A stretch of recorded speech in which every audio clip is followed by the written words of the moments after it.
The samurai of feudal Japan are often portrayed as elegant warriors in art and film, noble swordsmen following a chivalrous code. It's easy to romanticize their lives, imagining fierce duels and honor won on the battlefield. In reality, however, the daily life of a samurai was brutally demanding, regimented by ironclad rules and constant dangers. These warriors lived in an era spanning the late 12th to 19th centuries, a time of near-constant warfare and political intrigue. Every day was a test of endurance, discipline, and loyalty under harsh conditions that would shock most people today. Consider what a single day entailed for a samurai.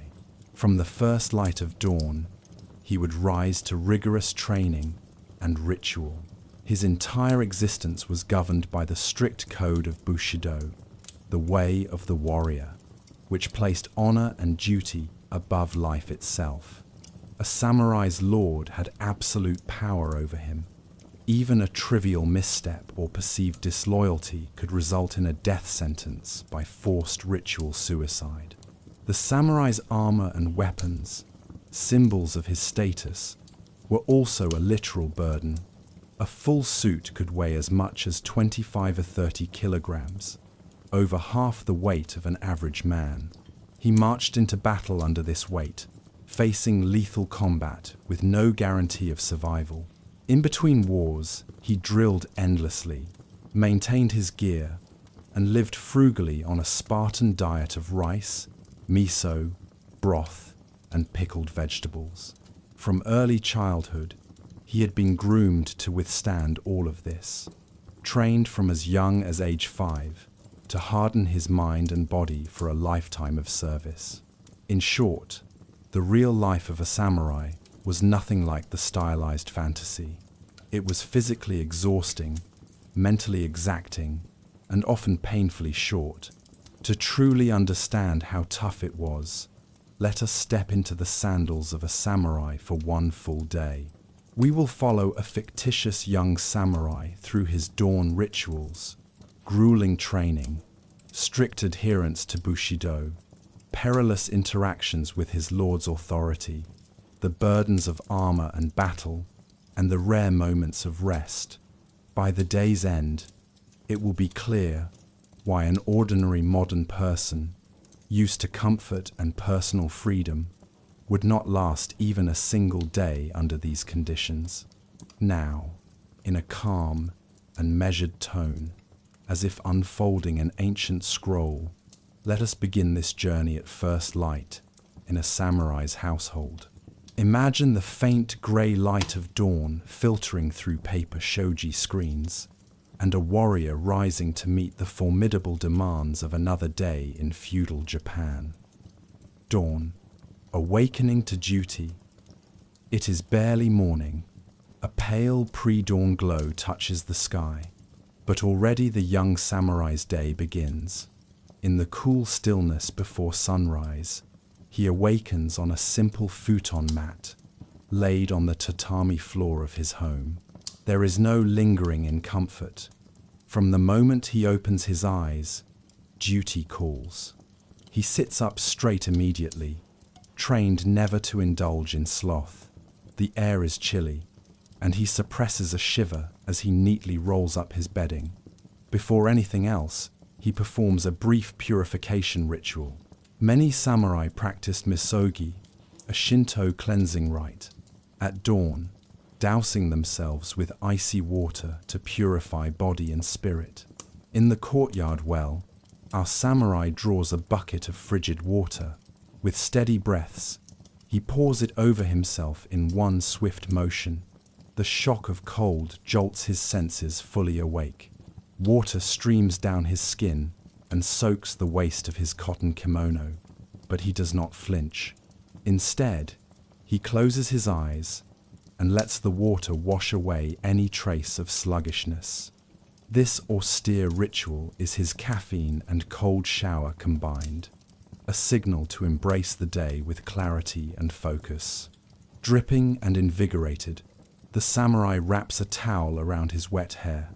He then combs his hair and ties it into the traditional top knot, homage, on the crown of his head. The top knot is both a practical hairstyle, keeping hair out of the face in combat, and a mark of his status. Only samurai are permitted this style, and he wears it with quiet pride. Next, he dons a fresh underkimono and hakama, pleated trousers, suitable for training. Every movement is done with deliberate calm. Even dressing can be a meditative act. He ties his belts and knots with care, ensuring nothing is out of place. Self-discipline touches even these small routines. By the time the first rays of the sun peek over the horizon, our young warrior is already prepared for strenuous exercise.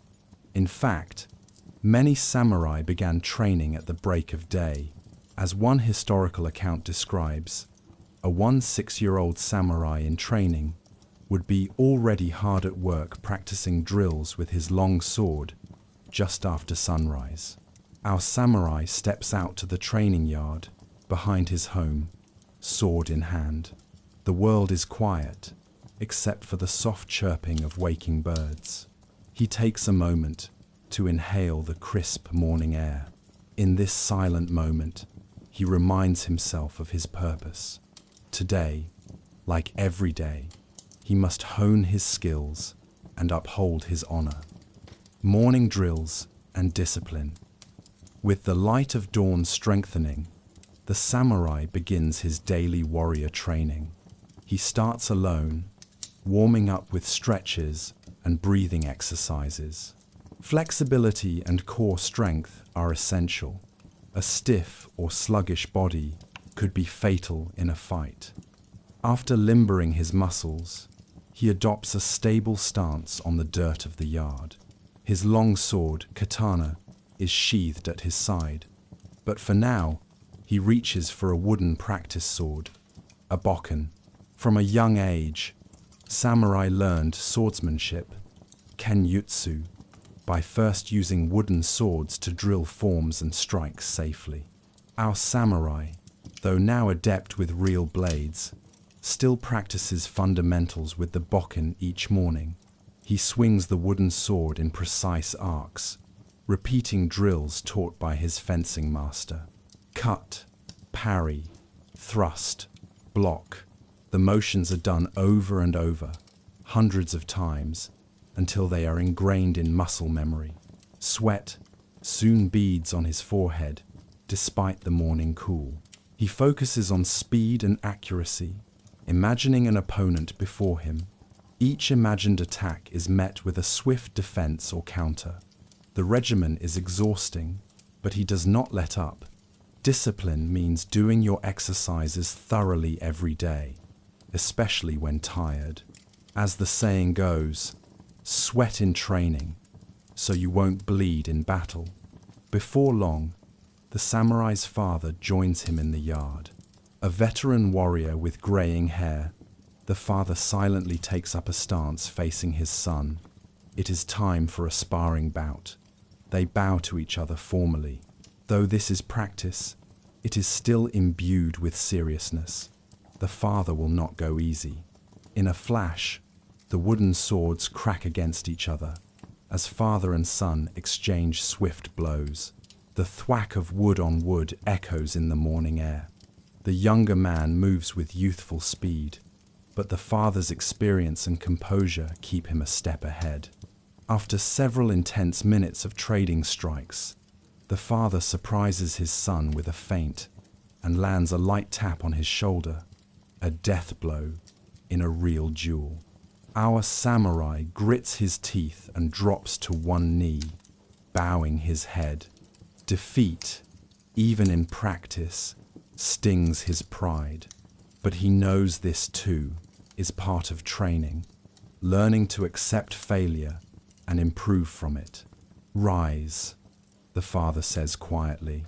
He offers a few curt pointers on technique. Perhaps the son left his left side unguarded or telegraphed one of his strikes. The young samurai nods, absorbing the critique silently. Samurai are taught from childhood to receive corrections without argument or emotion. Absolute obedience to one's teacher and elders is expected. He is grateful. Such lessons, paid for in bruises, could one day save his life. After sparring, they set aside the bokken. The father now directs his son to practice archery. In the corner of the yard stands a long wooden bow, a yumi, nearly as tall as a man, and a quiver of arrows. Archery, kyujutsu, was a core skill of the samurai, especially in earlier eras when battles often began with volleys of arrows. Unlike the short Western bows, the Japanese yumi is asymmetrically long, crafted of wood and bamboo, a weapon that demands strength and technique. Our samurai positions himself at a marked distance from a straw target. He shoulders the tall bow, feeling its weight in his left hand, and knocks an arrow carefully on the string. Drawing the bow is a whole-body exercise. He extends his left arm fully, while his right hand pulls the string and arrow back to his cheek. His muscles strain with the effort. A warbow has a powerful pull. He centers his breathing, aiming not just with his eyes but with his entire posture, recalling his teacher's guidance to find seijaku, calm within action, even as tension coils in his arms. On an exhale, he releases. The bowstring twangs, and the arrow whistles through the air to thud into the target, not dead center, but respectably close. He repeats this again and again, shooting from various stances, standing, kneeling, even sitting, to simulate firing from horseback. Indeed, elite samurai were trained to shoot arrows from horseback at full gallop, an incredibly difficult art. While our samurai is not on a horse now, he drills by imagining the rhythm of riding, timing his shots between the imaginary hoofbeats. By the time the quiver is empty, his shoulders burn and his fingers are raw from the bowstring, but several arrows cluster near the target's bullseye. He allows himself a small nod of satisfaction. Next, father and son move on to close combat drills beyond the sword. A samurai could not rely on his sword alone. He had to be proficient with many weapons and unarmed techniques. They practice spear thrusts, using a long pole to stand in for a yari. The young samurai lunges forward, driving the pole at an imagined enemy's chest, then whipping it back to block a counterattack. They go through forms of naginata, a glaive-like polearm, as well, sweeping the pole in broad arcs that could take down cavalry or keep multiple foes at bay.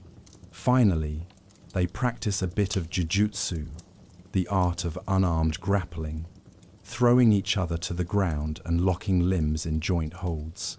Even without a weapon, a samurai is taught never to be helpless. By the end of these exercises, the young warrior's arms tremble from exertion, and new bruises darken his forearms from blocking staff strikes. He is breathing hard, chest heaving, as the sun climbs higher in the morning sky. Throughout all these drills, the samurai maintains a strict focus and calm demeanor. This composure is as important as physical skill. His father occasionally barks a command or correction, but mostly there is disciplined silence, just the sounds of exertion and the clack of practice weapons. The samurai's mind is fully in the present moment, emptied of distractions. Later in life, he will strive to master the concept of mushin, or no mind, where a warrior acts purely on instinct and training without hesitation. For now, he simply knows that if his attention falters, if he lets himself daydream about breakfast or relax his guard, a swift rap from his father's wooden staff will remind him. Training is the backbone of a samurai's life. As one source puts it, training wasn't just part of their life, it was their life. From boyhood onward, endless repetition, forged their bodies and wills for the ordeals of war. After an hour or two of intense exercise, the young samurai is drenched in sweat. The sun is fully up now, casting light on the neatly raked gravel of the yard. Normally, on certain days, he might continue training even longer, or attend a dojo for advanced lessons with other students. But today, he has regular duties to attend at his lord's castle, so this concludes his personal morning practice. He and his father bow to each other once more to signal the end of training. Despite fatigue, the samurai feels the familiar comfort of routine and a spark of hard-earned confidence. He has pushed his body and sharpened his skills, if only by a little since yesterday. Before leaving the yard, the samurai pauses and centers himself with a brief meditation. Standing calmly, he closes his eyes and takes several slow, deep breaths. Inhaling through the nose, holding the breath, then exhaling long through the mouth. This is something he does often, a habit learned from Zen Buddhist influence on samurai training. It helps steady his heart rate and clear his mind. Meditation teaches him to remain calm, even in the midst of action, to control fear and anger. After a few moments, his heartbeat slows and his mind grows quiet. He opens his eyes, feeling a sense of inner balance. The morning drills are done. The day's real challenges are yet to begin. As he wipes down and puts away the practice weapons, the samurai reflects that many people imagine samurai life as non-stop fighting and adventure. But in truth, much of it is this: routine practice and self-discipline. Day after day, year after year, a samurai polishes his abilities as diligently as he polishes his sword. This endless training was absolutely necessary. It molded reflexes and resilience, ensuring that when life and death moments did come, he would be ready. The code of Bushido, honor above all. Having completed his dawn exercises, the samurai proceeds inside to prepare for the formal duties of the day. But before he departs for the castle, he takes a moment to acknowledge the guiding principles that rule his existence. Every action he takes, every decision, large or small, is governed by the code of Bushido, the way of the warrior. Bushido is not a written law that he reads. Rather, it is a creed instilled in him through years of upbringing and training, a creed he carries in his heart. At a small household shrine, our samurai kneels and briefly bows his head. The shrine holds a shelf with a scroll inscribed with a Buddhist sutra and perhaps a symbol of his clan's kami spirit. This is not a long prayer session, just a minute of silence to center his soul. In this tranquility, he recalls the core virtues of Bushido that his mentors drilled into him since childhood: honor, loyalty, courage, discipline, and duty. These are not abstract words to him, but living ideals. Honor, Mingyu, Meo. To a samurai, personal honor and reputation are paramount. Losing honor was worse than losing a battle, as one text puts it. Dishonor can taint one's name and family for generations. Thus, he must strive to always do what is right and just, even when no one is watching. If he were to violate his honor or betray trust, the shame would be unbearable, a fate truly worse than death. Loyalty, Juji. He owes absolute loyalty to his lord Daimyo and to his family. Betrayal, or even neglect of duty, is unthinkable. His life belongs to his lord. He is one who serves, the very meaning of samurai. If ordered, he would give his life without hesitation. History is full of tales of samurai following their lord into death or sacrificing themselves to uphold loyalty. Courage, Yong, Na. Physical and moral courage are expected at all times. He trains to master fear. To flinch in battle or to shrink from a just cause would shame him. True courage, he knows, is not blind recklessness, but the resolve to do one's duty in the face of danger and death. Discipline, restraint, ziji, part of Rei and Chi. A samurai's behavior is tightly controlled, from how he speaks and dresses to how he handles anger or pain. He must remain composed and courteous. Emotional outbursts or loss of self-control are viewed as weakness. His daily routines of martial drilling, meditation, and even tea ceremony all cultivate a disciplined, balanced spirit. Duty, above all, the samurai believes in duty to something greater than himself. He is a guardian of his lord's domain and of his family's honor. Service and responsibility define his purpose. Every task, whether guarding a gate or delivering a message, is done with earnest devotion because it is his duty. Bushido flows through every aspect of a samurai's day. Our young samurai renews his silent oath to uphold these values from morning until night. This mental reaffirmation is crucial, for he knows temptations and fears will inevitably test him. Bushido will be his compass. One of the most severe tenets of this code is something he contemplates soberly each day: the acceptance of death. A samurai must internalize the idea that his life is always at risk, and thus must be ready to die at any time. An 18th century samurai sage famously wrote, "The way of the samurai is found in death. When one is faced with the choice of life or death, there is only the quick choice of death." This does not mean samurai had a death wish. Rather, they trained to let go of the fear of death, so it would not impede their duty. Our samurai quietly mouths a portion of this teaching to himself as a mantra, steeling his resolve.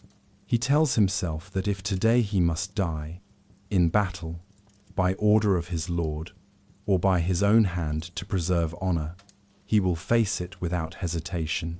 It's a heavy thought for a young man, but such stoic meditation on mortality is a daily exercise for a true warrior. He rises from the shrine and now fastens his two swords at his waist, the long katana and the shorter wakizashi. Together, these paired swords are called the daisho, and they are the soul of the samurai. The long sword is for combat, its razor edge a symbol of his lethal skill. The short sword has a different, very solemn purpose. It is kept razor sharp, but sheathed deeply, seldom drawn except in dire circumstances. That short sword is the blade with which he would take his own life, should honor demand it. From the day he came of age at 15 and received his swords, he understood this. If he disgraces himself, his family, or his lord, then only by the act of ritual suicide, seppuku, can he redeem that shame. It is a grim duty, but considered the pinnacle of honor, to have the courage to accept death rather than live without honor. As he tucks the wakizashi into his belt, the samurai recalls the explicit lesson given to him during his genpuku, coming-of-age ceremony. His sword instructor had said plainly, "This shorter blade is not for the enemy, but for you. It is your last resort to uphold your honor." Many years ago, hearing those words sent a chill through him. Now it is simply part of who he is. He carries death at his hip, a constant reminder to stay true to the code. Bushido leaves no room for compromise. Should he ever break its tenets, the price to pay will be in his own blood. Lest this seem an idle threat, our samurai has witnessed firsthand how seriously this is taken. He remembers a distant cousin, also a samurai, who once fled from a losing skirmish. abandoning his post. Though the cousins survived the battle, the shame of cowardice hung over him. Their Lord's Council decided that this breach of duty could not go unpunished. The cousin was ordered to commit seppuku to atone. The ceremony was conducted one cold morning. The memory is etched in our samurai's mind. He recalls kneeling, with other family members, as witnesses, as his trembling cousin knelt in white robes, made a final declaration of contrition, and then pressed a dagger into his abdomen. A close friend acting as kaishakunin swiftly beheaded him to spare excessive suffering. It was a horrific yet solemn event. The message it imprinted on every observer was unmistakable. Honor is life, dishonor is death. The family's honor was considered restored by this sacrifice, but our young samurai never forgot the cost. Such examples are not rare. In the political climate of feudal Japan, seppuku was often mandated as the honorable form of capital punishment for samurai. Rather than being executed like a common criminal, a disgraced samurai would be given the privilege of ending his own life. This practice had been in place for centuries, a prevalent custom from the 1400s up to the late 19th century. Countless offenses could trigger it: treason, cowardice, insubordination, even unintentional slights could be judged harshly. The logic was that a samurai should take responsibility for any failure by cleansing it with death, thereby sparing his family and lord further shame. Our samurai is keenly aware that if he ever falls grievously short of Bushido, this would be his fate. Far from deterring him, this knowledge focuses him. It's like a razor's edge he must walk. On one side is honor and life, on the other side disgrace and self-destruction. Paradoxically, living with this sword over one's neck fosters serenity. Since he has accepted the worst outcome, death, as preferable to dishonor, he is free from anxiety about self-preservation. He can devote himself entirely to duty. Before he leaves, the samurai takes one more moment to compose a serene mask over his emotions. Bushido also emphasizes calmness and emotional control. Rei. A samurai must appear courteous, modest, and unshakable at all times, no matter what personal worries or aches he might have, be it fatigue from training, hunger, or fear of what the day might hold. None of it can show on his face. He recalls his Zen training: be like the still surface of a pond. Only then can one reflect truth and react with clarity. With a slow exhalation, he wipes any frown from his brow and sets his jaw in a neutral, determined line. He is prepared to venture out into the world, bound by honor, carrying the weight of Bushido with every step. In truth, it is this invisible burden of the samurai's code that is heaviest of all. The physical armor and weapons he carries are nothing compared to the immense pressure to always do what is right, to never falter or fail in his obligations. Most of us today could not imagine living under such strict moral scrutiny every minute. For the samurai, however, this mental discipline is a source of strength. It gives him a clear purpose and a simple metric for every choice. Does this uphold my honor and loyalty? If yes, he proceeds. If no, he abstains or accepts the consequences. With Bushido guiding his heart, our samurai is as ready as he can be to face the trials of the day. He steps out of his home into the morning light, fully dressed in his crisp kimono and hakama, swords at his side, posture straight and eyes forward. Ahead lies the path to his lord's castle, where his official duties begin. Already, the village around him is coming to life. Smoke from cooking fires rises, Peasants are in the fields. The samurai inclines his head in acknowledgement if a neighbor greets him, but he does not linger or chat idly. Maintaining dignity and focus, he walks steadily toward the castle gates. The same unwavering code that demanded his morning self-reflection now demands he serve with absolute fidelity for the rest of the day. As we follow him, keep in mind how the code of honor underlies everything, even when unspoken. In the scenes to come, the specter of Bushido will hover behind each decision, a silent enforcer of the samurai's behavior. Loyalty and peril under the Lord's command. Our samurai arrives at the castle of his lord, a sprawling wooden fortress surrounded by stone walls and a moat. It is mid-morning by now. The castle town bustles with activity. Fellow samurai guards at the gates, messengers running errands, and commoners delivering goods. As he passes through the massive gatehouse, he bows to the senior guard on duty and presents his identification, a cylindrical token inscribed with his clan crest. Being a low-ranking retainer, his daily job is typically to serve as a castle guard and patrolman. He is assigned to security detail along the perimeter and occasionally within the main keep. It may not be glamorous, but it is essential work to maintain order and protect the Lord. Once inside, he immediately reports to his unit commander, who is a middle-aged samurai with stern eyes. The commander announces the day's assignments. Today, our samurai and a small squad of others will patrol a section of the outer wall and man a watchtower overlooking one of the castle's gates. It seems a routine task, but he knows well that even a routine duty must be performed impeccably. Any negligence could be seen as disloyalty or incompetence. He listens intently to instructions, replies with a sharp "hi," "yes" when addressed, and moves quickly to his post. There is no dragging of feet or casual chatter. On duty, a samurai is expected to be utterly professional and alert. Climbing the ladder to the wooden watchtower, he takes his position overlooking the gate.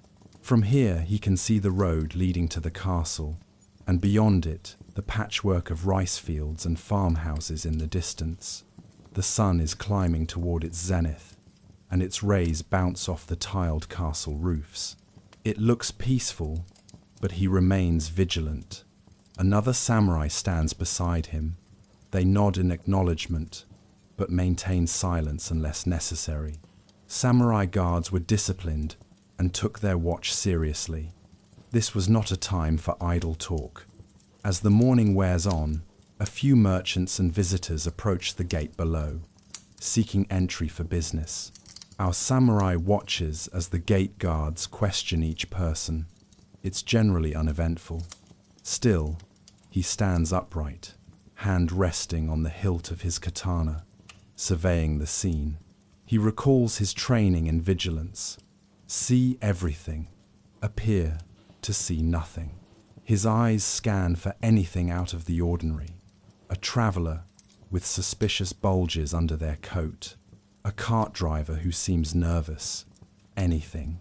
Today, nothing alarming occurs. Those entering have proper papers and the guards wave them through. Yet even on a calm day, the spectre of danger is ever present. A samurai in service could never let his guard down. Political tensions in feudal Japan ran high. Rival clans might send spies or assassins. Bandits could attempt to raid. Even within the castle, a fellow samurai might harbor a grudge or disloyal intent. There are countless tales of sudden violence erupting in what seemed like ordinary moments. Every samurai knows of the famous incident of Lord Asano in Edo, how a minor insult at court drove him to draw his sword in anger, and that single breach of protocol cost him his life by seppuku. The event set off a chain reaction, leading to the legendary 47 Ronin vendetta, all stemming from a momentary lapse in composure. Such stories remind our samurai that he must always be mindful of his conduct. While on watch, he thinks of another sobering example told to him by a senior retainer.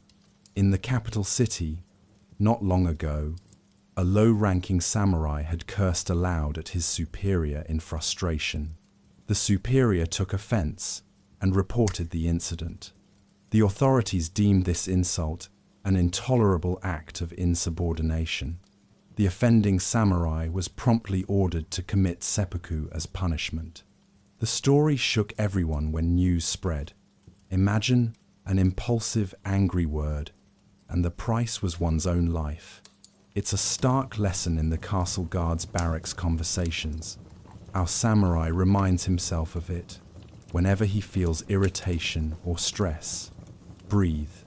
Stay polite. Stay in control. Bushido demands politeness, rei, and respect up the chain of command with lethal strictness. Indeed, the feudal hierarchy is unforgiving. The young samurai knows that as a retainer, he is being constantly observed and judged by those above him. A misstep can not only ruin him, but also embarrass his lord. And lords do not suffer embarrassment lightly. If, say, he were caught asleep at his post or heard speaking ill of a policy, he could face severe consequences. At best, dismissal from service, making him a masterless ronin, a fate of disgrace. At worst, if the offense suggested disloyalty or gross dishonor, he might be forced to take his own life. Even trivial breaches of etiquette can be fatal in this world. There are rules even about how to walk or ride within the castle. Certain high restricted areas require samurai of lower rank to dismount their horses and proceed on foot. He's heard of cases where a samurai forgot to dismount in the shogun's castle and was punished by being made to commit seppuku. It sounds extreme, but such was the way of enforcing hierarchy. Those who passed through inadvertently on horseback were also punished with seppuku, the account said bluntly. One mistake and you're done. Reflecting on this, our samurai stands even straighter on the watchtower, determination coursing through him. He will not be lax. He will not give anyone cause to doubt his devotion or propriety. If modern people complain about strict bosses or stiff workplace rules, they pale in comparison to the absolute authority a feudal lord held. The daimyo had power of life and death over his samurai, and above the daimyo, the shogun's government could decree death for infractions as well. The samurai lives under a sword hanging by a thread, but he has made peace with that. It focuses him wonderfully. Around midday, he is relieved from watch duty for a short break. He steps down and stretches his legs. His lower back aches from standing at attention for hours in one spot, but he doesn't voice any complaint. Complaining about discomfort is seen as weakness. Instead, he finds a shaded corner in the courtyard and takes a sip from his water flask. A fellow guard joins him quietly. They exchange polite remarks about the weather. It's considered safe. Small talk. And note that the Lord will be hosting an envoy next week, meaning security will tighten further.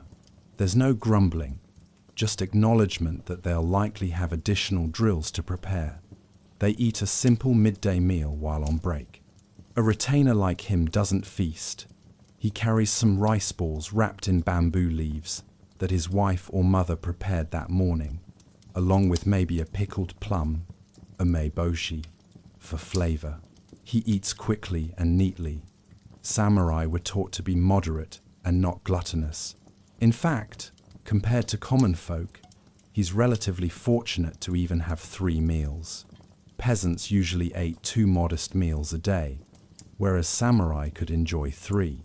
His lunch is plain but filling, rice for energy, a bit of radish pickle for saltiness. A sip of hot green tea washes it down. This simple fare is by design, The samurai diet was tailored for function and frugality, emphasizing staples like rice and pickled vegetables to keep a warrior light and strong. He recalls that rice is the cornerstone of their diet, a source of needed calories for long hours of duty. In lean times, they might mix it with barley or millet, but today he has pure white rice, a subtle sign of his class privilege.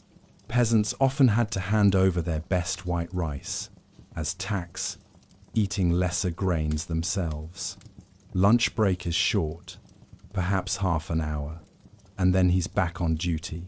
This time, he joins a patrol around the castle perimeter. With 2 other samurai, he walks along the inside of the stone walls, then through corridors of the castle, checking that all is well. They pass by storerooms, armories, and the quarters of higher-ranking officials. Each time they encounter a superior, they stop and bow properly. The patrol leader gives a brief status report if asked. Everything is orderly. During the patrol, they escort a small retinue of visitors within the castle, minor officials from a neighboring province. Our samurai says nothing, merely keeping a hand near his sword and an eye on the guests. They are likely harmless, but caution is habit. The visitors carry no weapons. It's customary to surrender or peace-bind swords when entering someone else's castle. The formal reception goes smoothly. Still, our samurai remains ready in case any visitor were to suddenly become violent or try to dash somewhere off limits. Nothing of the sort occurs. The officials depart after their meeting, bowing gratefully. Another quiet success, or rather, the absence of any incident, is considered success in a guard's duty. By mid-afternoon, the samurai's legs are tired from all the standing and walking in his stiff hakama. Mentally too, constant vigilance is draining. But he cannot relax just yet. His shift will end at sunset, and until then, he must keep his wits razor sharp. To break the monotony and refresh focus, the patrol leader has the team rotate stations. Now our samurai finds himself assigned to stand guard outside one of the inner rooms, specifically near the treasure storehouse, which contains the Lord's valuables. It's a coveted position in a way, as it implies trust. He holds a naginata polearm while on static guard here, since long weapons are effective in castle hallways to stop intruders. Leaning on it is forbidden, so he remains upright, naginata in hand, eyes forward. As he stands at this post, 2 higher-ranking samurai approach, engaged in conversation. One is a senior counselor of the Lord, the other a captain of the guard. As they near, our samurai lowers himself to one knee and bows deeply, keeping his gaze down. It's protocol to show deference to superiors in such fashion. The men pause near him, still talking to each other about some domain matter, perhaps tax collection or an upcoming ceremony. Our samurai stays in his bowed position, effectively invisible unless addressed. At one point, the counselor's voice sharpens. It seems the guard captain made a mistake in arrangements. The counselor berates him softly but sternly. Our samurai hears every word, hard not to, from his position on the floor, but betrays no reaction. He is a fly on the wall. The captain apologizes, flustered. Eventually, they move on. Only when their footsteps recede does our samurai lift his head and resume standing. He lets out a silent breath of relief that he was not the object of the scolding, but witnessing it was instructive. It reminded him how even those of higher rank live under constant pressure. The guard captain may have decades of service, yet a single oversight earned him a tongue lashing and possibly a blot on his record. In this hierarchy, No one is immune to scrutiny, except perhaps the Lord himself and the shogun above him. Everyone else walks on needles to avoid failure. Finally, as the sun drifts toward the western horizon, the day's duty shift comes to an end for our samurai. The next group of night watchmen will take over. He files into the courtyard with his fellow guards for a brief debriefing. The commander notes that the day passed without incident. He thanks the men for their vigilance. They bow in unison. With formalities done, our samurai is dismissed to head home. Exiting the castle, he feels a weight lift off his shoulders. He has successfully navigated another day in his lord's service, without any misstep. Not every samurai was so fortunate. He's heard of peers who, through bad luck or lapse, met dire fates. One poor man he knew had accidentally broken a priceless tea bowl that belonged to his lord. He was so overcome with shame that he volunteered to commit seppuku on the spot. The lord, thinking that excessive for an accident, merely dismissed him from service, but in disgrace. That samurai later indeed took his own life privately. Another was accused of siphoning a small portion of tax rice for himself, whether true or not. The punishment was execution. These anecdotes float through our samurai's mind as he leaves the castle. He banishes them with a deep breath. Focus on what to be grateful for, he tells himself. He fulfilled his duty today.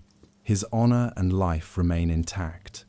The constant political danger and strict discipline of serving a feudal lord would be unimaginable stress for most modern people.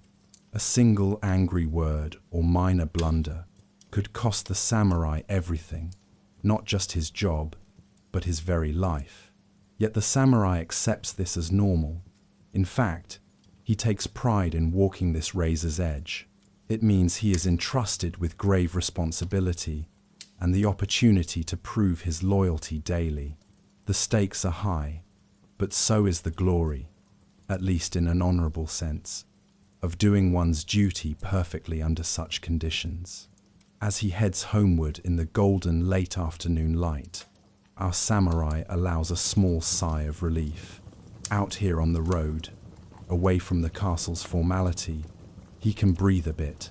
He is still in public and must carry himself with dignity among the townsfolk. But the hardest part of his day, surviving the scrutiny of the Lord's court, is done for now. He hasn't forgotten his training or code. He never does. But he shifts his mindset to the next aspects of his life awaiting him, maintaining his equipment, partaking in a modest evening meal, and perhaps finding a moment of personal respite. The day is not over yet, but he has cleared one of its biggest hurdles safely: armor, arms, and the burden of war. On his walk back, the samurai decides to make a brief stop before going home. The armorer's workshop in the town. During training that morning, one of the ties on his armor's shoulder guard snapped. He noticed it when inspecting his gear earlier. It's essential to get such things repaired immediately. A samurai's weapons and armor must always be in top condition. One never knows when they will be needed in earnest. The workshop is located on a narrow side street, marked by a banner with the character for armor and side. The smell of heated iron and charcoal hangs in the air. The armorer, a skilled craftsman who has served the clan for years, greets our samurai respectfully. The samurai bows in return. Even though this man is an artisan, a commoner, he is highly valued for his skill. He shows the armorer the damaged cord on his armor. Oh, Yoroi. The armorer nods and immediately sets to work, replacing it with strong new silk braid. While he waits, our samurai glances around at the works in progress. Hung on stands are various pieces of samurai armor: breastplates da, helmets, keibuto, arm guards, and layered skirts of lacquered scales. Some are freshly lacquered in shades of black and crimson, glistening in the workshop's lantern light. He runs a hand lightly over a finished cuirass on display. The lacquered metal scales are smooth but unyielding. Even this single breastplate is weighty in his hand. It reminds him of just how heavy the full armor set is when worn. He thinks ahead. Tomorrow, he is scheduled for a military exercise outside the castle, a mock skirmish among the Lord's troops. That will require wearing his full armor in the field. He steels himself at the thought. His own suit of armor is stored back home on a wooden stand, ready to be donned at a moment's notice. It's a relatively modern Tosei Gusoku style armor, a bit lighter than the old ancient Oyuroi of centuries past, but still far from light. The weight of a complete armor set can range widely. Older styles weighed in around 25-30 kilograms, while newer lighter styles might be 15-20 kilograms. His set, being for all-purpose use, probably weighs somewhere in between, perhaps around 20 kilograms, 44 pounds. That's like carrying a heavy pack or a small person on your body at all times in battle. He remembers the first time he trained in full armor as a youth. He was staggered by how cumbersome it felt. The iron and leather plates encased his torso, thighs, shoulders, the helmet pressed down on his neck. It was hot, clunky, and exhausting to move in. Swinging a sword or running in armor was entirely different from doing so unarmored, but over years of conditioning, he grew used to it. Now, he can fight and ride with the armor on, though it still saps energy quickly. He has great respect for the samurai of earlier eras, who wore the heaviest Oyuroi suits, designed for mounted archers, which, with all components, easily weighed 25-30 kilograms, 55-66 pounds. That was more than half the body weight of the average man of those times. To march, let alone do combat, under such a load required phenomenal stamina. It's no wonder training included long-distance runs and calisthenics to build strength. While the armorer ties off the new cord on his shoulder guard, the samurai politely inquires about the state of his armor's lamellar scales. The armorer says the metal scales, kozan, are in good shape, with no rust, a credit to the samurai's diligent maintenance. Indeed, our samurai spends hours periodically oiling the metal parts and airing the silk lacing of his armor to prevent rot. Armor upkeep is a warrior's responsibility, and he takes pride in it. After all, this armor could be what stands between him and death in battle. The armorer mentions he has just finished refurbishing an older suit of Oyuroi that will be displayed in the Lord's armory. He chuckles that it's so heavy not even an ox would want to wear it. Our samurai smiles softly. He's heard anecdotes that some full suits could weigh upwards of 60 pounds in the old days, practically immobilizing the wearer if they weren't exceptionally strong. Over time, armorers innovated designs like domaru and haramaki armors that were lighter, sometimes half the weight, to suit foot soldiers in the Sengoku Warring States period. Thank goodness for that evolution, he muses. His own armor, while burdensome, is something he feels an almost spiritual attachment to. It has protected his father, and perhaps his grandfather before him, as it's partly an heirloom, with some updated parts. Each dent or scratch on it tells a story. He recalls one gash on the left pauldron shoulder piece from a bandit's sword during a border skirmish 2 years ago. The armor stopped the blade. He survived with just a bruise. Another scuff on the helmet crest came from a fall off a horse during training. Knowing his armor's history and reliability gives him confidence. It's like a loyal comrade that covers his body when he rides into danger. The young samurai also takes a moment to examine his katana while at the shop. He He draws it partially from its scabbard, checking the blade's edge in the light. The steel gleams with a wavy temper line. This sword is kept razor sharp, sharp enough to slice cleanly through a tatami mat roll, or even a thin piece of armor. A samurai's swords are revered. They are often given poetic names. He has named his katana Moonlit Shadow, Gekage, though he mostly keeps that to himself. Swords require regular care, wiping off moisture, oiling to prevent rust, and polishing occasionally.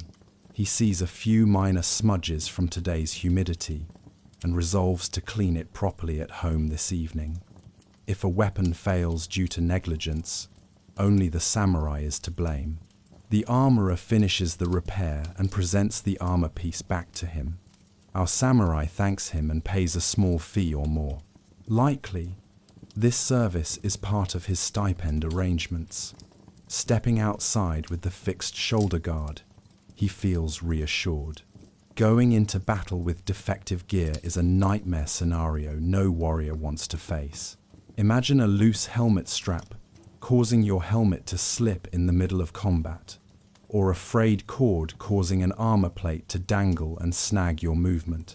Such things can and have cost lives. He recalls historical anecdotes of samurai lords inspecting their men before a battle and personally ordering any subpar armor or weapon fixed or replaced on the spot. Preparedness is part of honor. Now, as he resumes walking home, our samurai gazes at the western sky, where clouds are turning gold and orange. The day is nearing its end, but the weight of his calling is never set down. Even off duty, he remains a samurai. Slung over his shoulder is the repaired armor component, and at his side, his swords. He is literally and figuratively carrying the tools and burdens of war at all times. Feudal Japan was not constantly at war, especially in the Edo period, 1600 to 1868, which was relatively peaceful, but the expectation of readiness never ceased. For generations, the samurai trained and kept their arms ready, in case conflict erupted or their lord called them to campaign. Our samurai, living perhaps in the 16th or 17th century in this imagined narrative, knows that perhaps tomorrow, or a month from now, he could be marching off to battle. Maybe rival clans will quarrel, or a peasant revolt might need quashing, or the shogun might demand troops for some expedition. He must be ready physically and mentally. He reflects on what battle really entails, beyond the romantic veneer. The reality of war is brutal. He has experienced only minor skirmishes so far, brief flashes of violence, but he has seen men cut down in front of him. He has seen the terror in an enemy's eyes as he struck him, and the stillness of a body cooling on the ground after. The first time he killed, he vomited afterwards behind a tree, shaken by the sudden finality of it. But in the warrior culture, such reactions are kept private. Outwardly, he had to show stoicism, even satisfaction that he had done his duty. Over time, it became easier to compartmentalize the emotions. Still, he knows no amount of training truly makes the chaos of battle easy.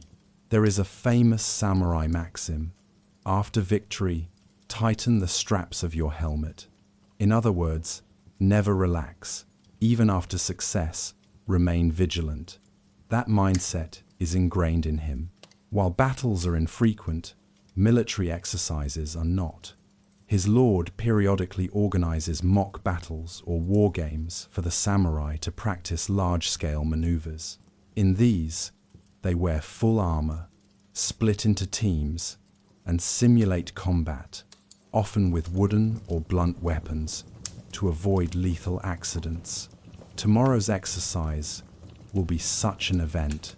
These practices remind everyone of what could happen in real war.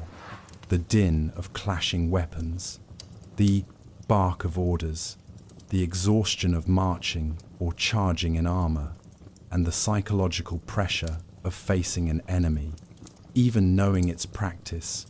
The competitive and proud nature of samurai means these exercises get heated. Minor injuries are common, but they are vital. They teach coordination, formation, fighting with spears, cavalry charges and retreats, signaling with war fans or conch horns, all the elements of warfare.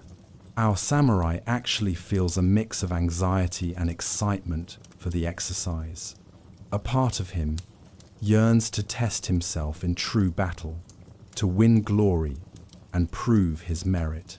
This is a common sentiment among young samurai. They spend years honing skills that only fully matter in war.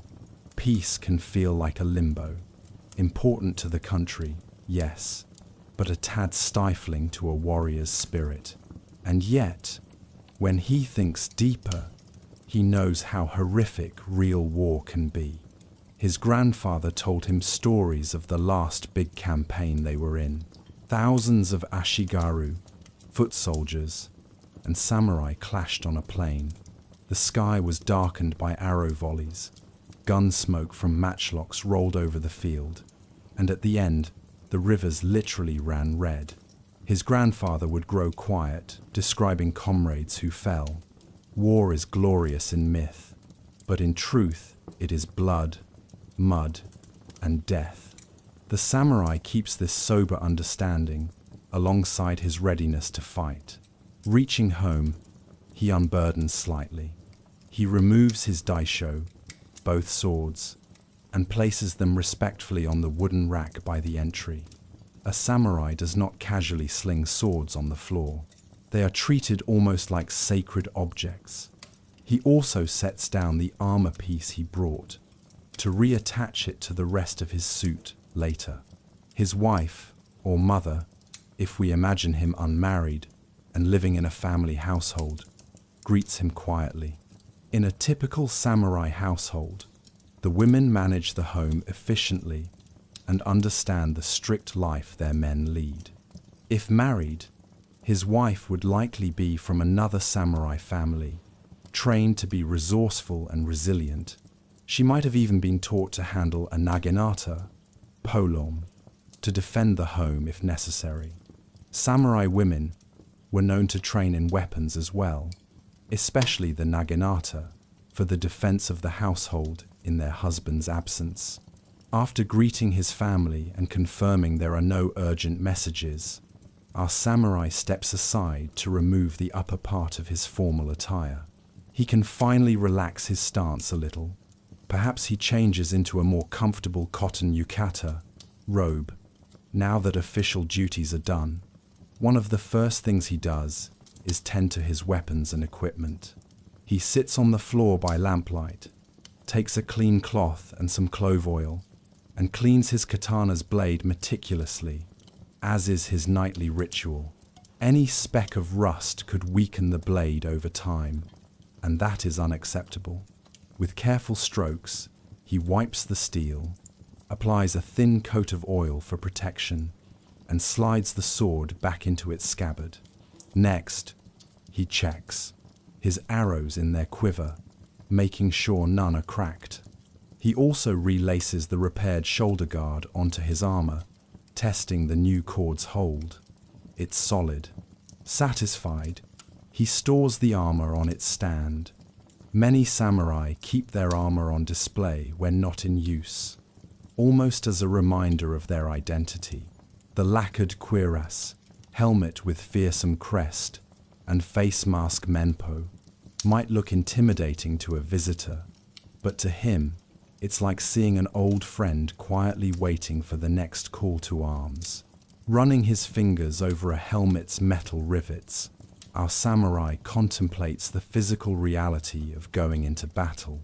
When fully armored, helmet secured, and face covered by a menpo mask with a fierce expression, he looks almost inhuman, like a demon warrior from folktales. The armor is designed not just to protect, but also to impress and terrify opponents.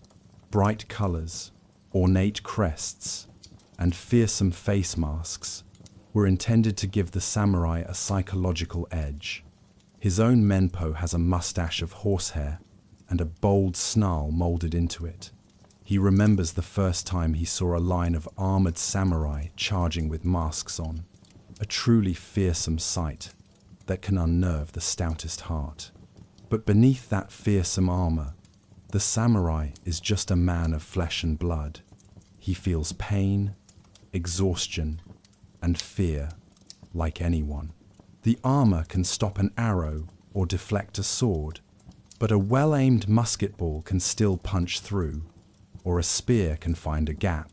He knows, when he goes to war, he entrusts his life partly to this armor and partly to his own skill and the grace of the gods.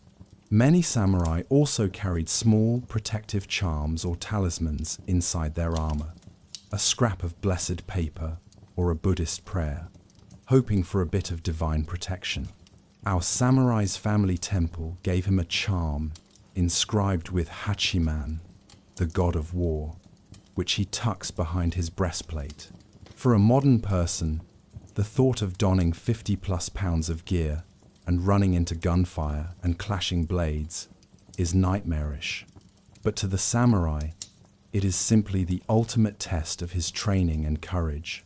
He takes a certain grim pride in being able to do what others cannot. His whole life, the endless drills, the physical conditioning, the mental fortitude, all of it is geared towards that moment when his lord shouts, "Charge!" or when he stands one-on-one against an enemy champion. In those moments, the discomfort of heavy armor or the danger of injury vanish from his mind. He says a quick prayer, "If I die, may it be with honor," and then he acts as Bushido directs, with bravery and selflessness. Tonight, thankfully, he is not charging into battle, but tomorrow's exercise will simulate it well enough to get his adrenaline flowing. Before bed, he will likely review some strategy or formations for the mock battle. Many samurai are literate and study strategy texts. By this period, the famous treatise, The Art of War by Sun Tzu and the Book of Five Rings by Miyamoto, Musashi, if in 17th century, are known to some. He might recall Musashi's advice on fluid strategy or reflect on a maxim from the Hagakure. When faced with two options, life or death, always choose death. This stoic acceptance paradoxically frees him to fight with fearless efficiency. For now, as he finishes tending to his arms, the samurai feels a certain contentment. His gear is sound, his sword gleams, and he did his duty today. He rises and stretches, easing the knots in his shoulders. The weight of armor may be set aside for the evening, but the weight of responsibility never fully leaves a samurai's shoulders. Even at home, he must be prepared to grab those swords if an alarm is raised, perhaps a fire in town or an intruder, or if a messenger summons him back to the castle at a moment's notice. Such is the life he leads, always ready, always alert. Spartan diet and simple living. With nightfall approaching, our samurai joins his family for a modest evening meal. The life of a samurai warrior is not one of luxury and excess. Simplicity and frugality are actually prized as virtues. Under Bushido, extravagance is seen as decadent. Thus, their household keeps to a fairly plain diet and lifestyle, even though as samurai, they are of the privileged class. In their small dining area, the samurai kneels on a tatami mat before a low wooden table. His wife, or mother, has prepared dinner consisting of rice, soup, and a side of pickled or boiled vegetables, plus a little fish. This was a common meal structure. Meals usually consisted of a main dish, a soup, often miso, and one pickled vegetable. The The hot miso soup tonight has bits of tofu and seaweed floating in it, providing protein and minerals. There is a grilled salted fish, perhaps a small mackerel or dried sardines, offering some much-needed protein as well. And, of course, a steaming bowl of rice for each person, the staple that fills the stomach. The vegetable might be stewed, daikon radish, or pickled cucumber. It's simple, but after a long day of labor and stress, the aromas are deeply comforting to him. They begin the meal with a thankful bow and the phrase, itadakimasu, acknowledging the food. The samurai eats with good manners, not too fast, savoring the nourishment. Rice is life for them. He knows that their stipends are often paid in rice, and rice literally fueled the warriors of Japan. He also knows only about half of Japan's population can afford white rice daily. Peasants often eat millet or barley, while their rice is taken as tax. As a samurai, he is entitled to rice, but he doesn't take it for granted. Each grain is precious and not to be wasted. His wife has mixed a bit of barley into tonight's rice, a practice encouraged by some domains to stretch the staple and improve nutrition. They talk quietly about the day's small happenings. In a samurai household, conversation at dinner might be reserved. Perhaps his wife mentions that the neighbor's child is ill, or his mother recounts a repair done to the roof. He nods and listens. He might mention tomorrow's training exercise, and she responds with encouragement and perhaps a gentle reminder to bring a certain charm or to be cautious. Notably, they do not discuss politics or grievances at the dinner table. It would be dangerous to speak openly of any displeasure with the lord or the shogunate. Even at home, walls are thin, and a careless word could be overheard. Instead, they stick to personal and household matters. If he has any worries or frustrations from work, he largely keeps them inside. Samurai are expected to endure silently, a trait called gamen. He might, however, share any praises he received or small honors. For instance, if his commander complimented their unit on excellent gate security, he could mention that with modesty. This would reassure his family that he remains in good standing. Their meal includes cups of green tea, which is the standard drink, warm and invigorating, also considered healthful. On special days or gatherings with fellow samurai, there might be sake, rice wine, passed around. In fact, the Weebly schedule from earlier mentioned samurai, having some rice wine with comrades after duty. Tonight, perhaps a small flask of sake is on hand. As dinner concludes, our samurai pours himself and his father, if present, a cup. They sip slowly. The alcohol spreads a gentle warmth and relaxes the body. Over sake, conversation can loosen a bit. Perhaps his father shares a brief anecdote from his own youth in campaign, or a piece of advice for tomorrow's war games. Remember to mind your horse's footing in the marshy field, etc. These moments of family bonding are precious and humanizing, a contrast to the rigid formality outside. When their stomachs are comfortably full, but not overstuffed, samurai are taught not to overeat, as it dulls agility. The family clears the dishes. The samurai takes a moment to reflect. Their diet, while plain, is nutritionally balanced for a warrior. The rice provides carbohydrates for energy. Miso and tofu give protein. Vegetables and seaweed provide vitamins and prevent deficiency.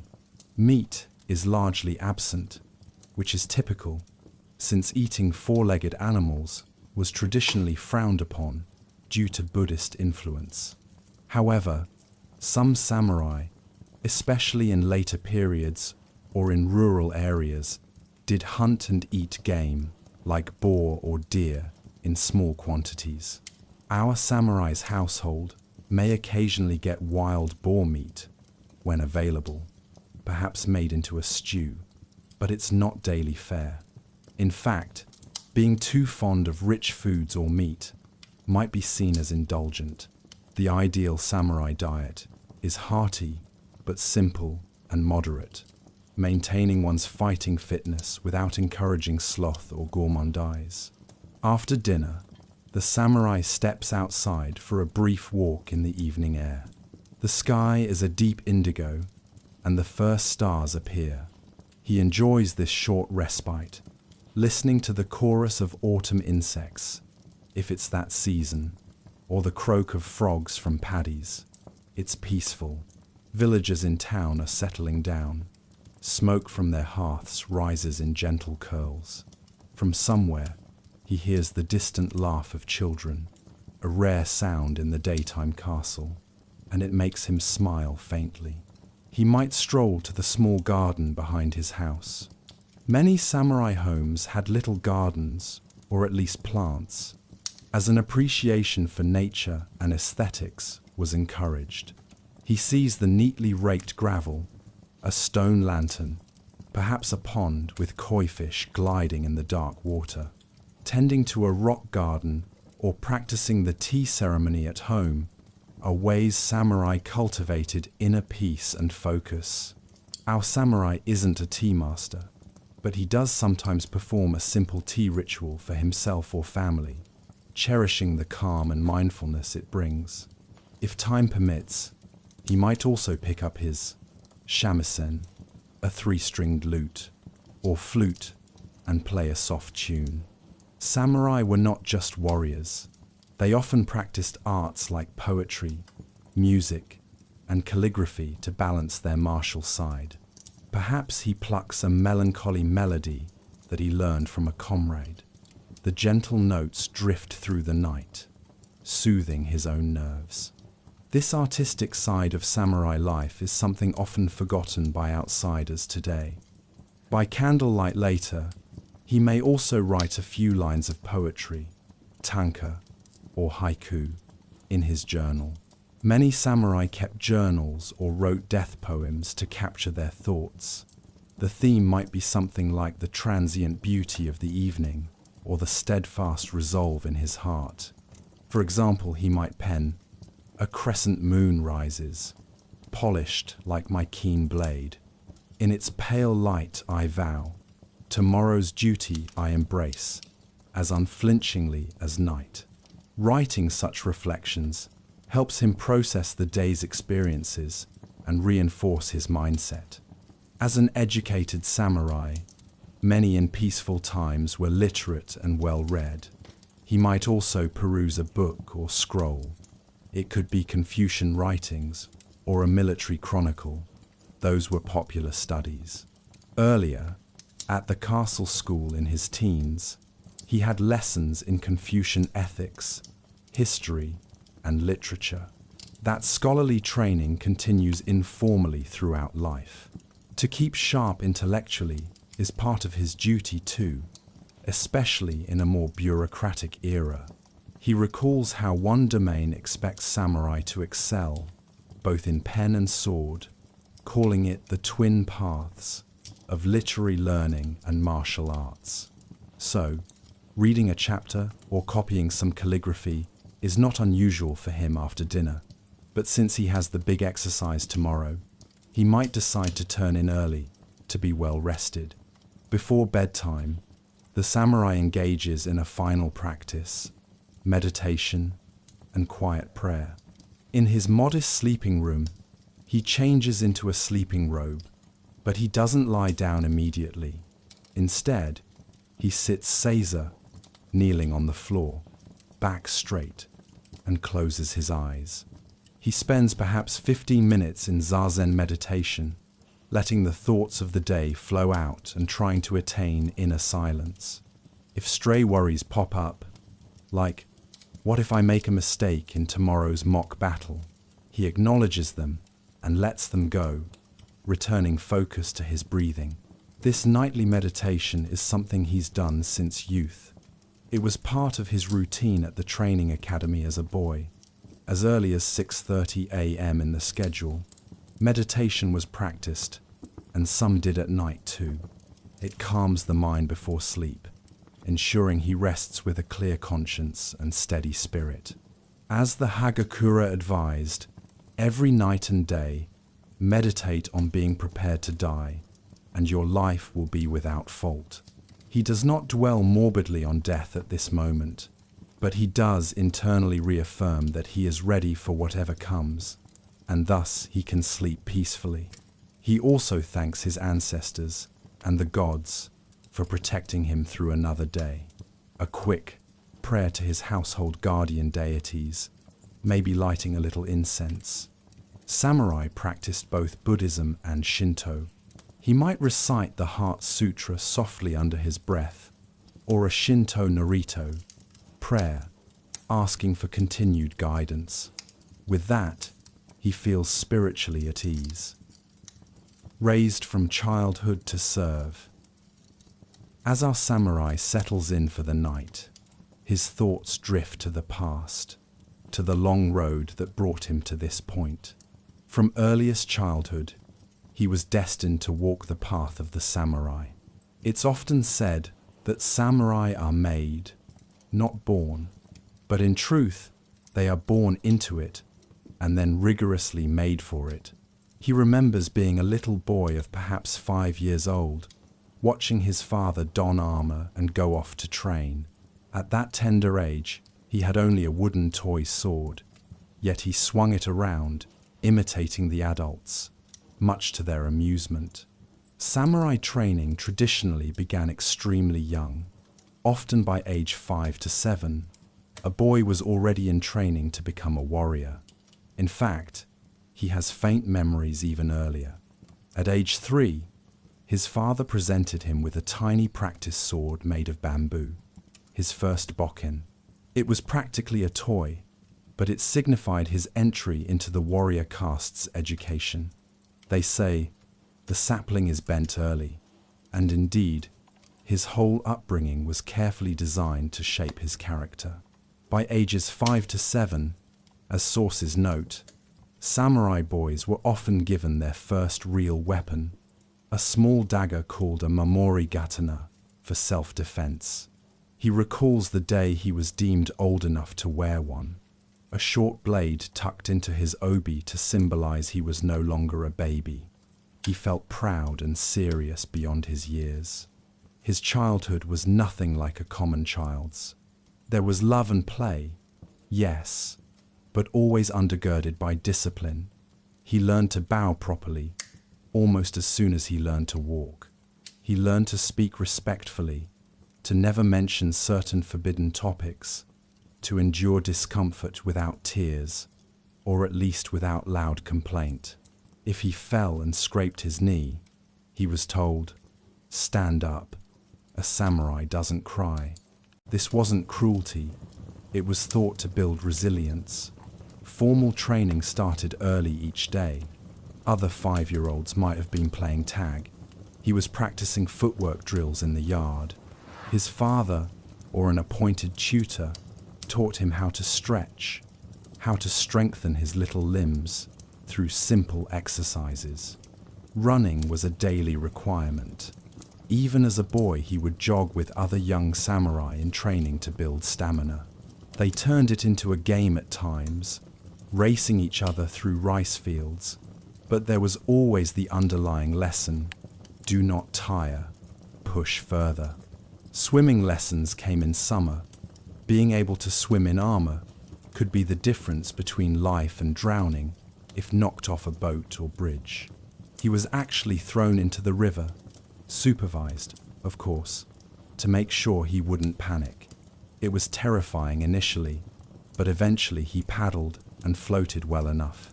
Horse riding started when he was still small enough to sit on a pony with someone leading it.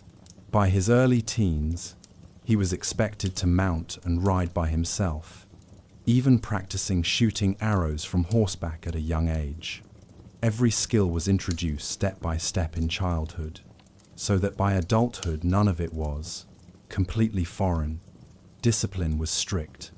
If he misbehaved or slacked, punishments were swift, perhaps extra drills, or memorizing a long passage of Confucian text, or in harsher cases, a smack with a wooden sword on the backside. But beyond punishment, there was a constant correction and molding of attitude. If he spoke out of turn, someone would sternly say, "Kizai mono wadamate," children should be silent, or remind him that he carries the honor of his family and must act accordingly. By repeating these admonitions, they became internalized. Honor, respect, obedience, these became as natural to him as breathing. He also learned of Bushido values very early.